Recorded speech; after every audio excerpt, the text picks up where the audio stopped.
அனைவருக்கும் வணக்கம். இது உலகெங்கும் ஓங்கி ஒலித்துக் கொண்டிருக்கிற கணேஷின் குரலுக்காக நான் உங்கள் கணேஷ். இந்த காணொலிக்கு நீங்கள் புதிதாக வந்திருந்தால் சப்ஸ்கிரைப் பண்ணுங்கள், ஷேர் பண்ணுங்கள், கமெண்ட்ஸ் பண்ணுங்கள், லைக் பண்ணுங்கள். அருகில் இருக்கிற பெல் பட்டனை தட்டி விடுங்கள். அப்பொழுதுதான் நாங்கள் போடுகின்ற காணொலிகள் உங்களுக்கு உடனுக்குடன் உங்களுடைய நோட்டிஃபிகேஷனில் கிடைக்கக்கூடிய மாதிரி இருக்கும். நாடாளுமன்ற கலைப்பு நவம்பர் 14 தேர்தல்.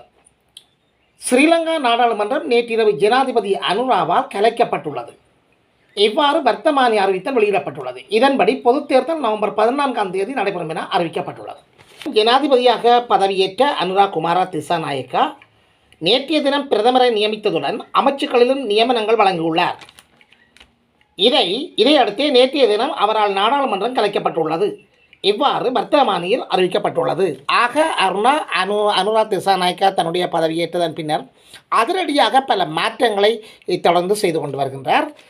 உண்மையில் இது அனைவருக்கும் பல்வேறு கலக்கங்களை ஏற்படுத்தி கொண்டு வருகிறது. அதாவது ஊழல்வாதிகளுக்கு கலக்கங்களை ஏற்படுத்தி கொண்டு வருகின்றது. இன்றைய தினம் ஜனாதிபதி நாட்டு மக்களுக்கு விசேட உரையாற்ற உள்ளார் என்று தெரிவிக்கப்படுகிறது.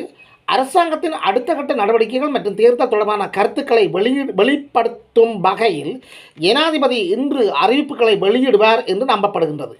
நாடாளுமன்றம் கலைக்கப்பட்ட மறுநாளிலிருந்து 10 தொடக்கம் 17 நாட்களுக்குள் வேட்புமனு கையேற்பு நடைபெற்று 5 தொடக்கம் 7 வாரங்களுக்குள் பொதுத் தேர்தல் நடத்தப்படும். அதன் பிரகாரம் தேர்தல் நடவடிக்கை இடம்பெறவுள்ளது. பொதுத் தேர்தல் நவம்பர் 14 நடைபெறவுள்ள நிலையில் அடுத்த நாடாளுமன்றத்தின் முதலாவது அமர்வு நவம்பர் 21 இடம்பெறவுள்ளதாகவும் வர்த்தமானி அறிவிக்கப்பட்டுள்ளது.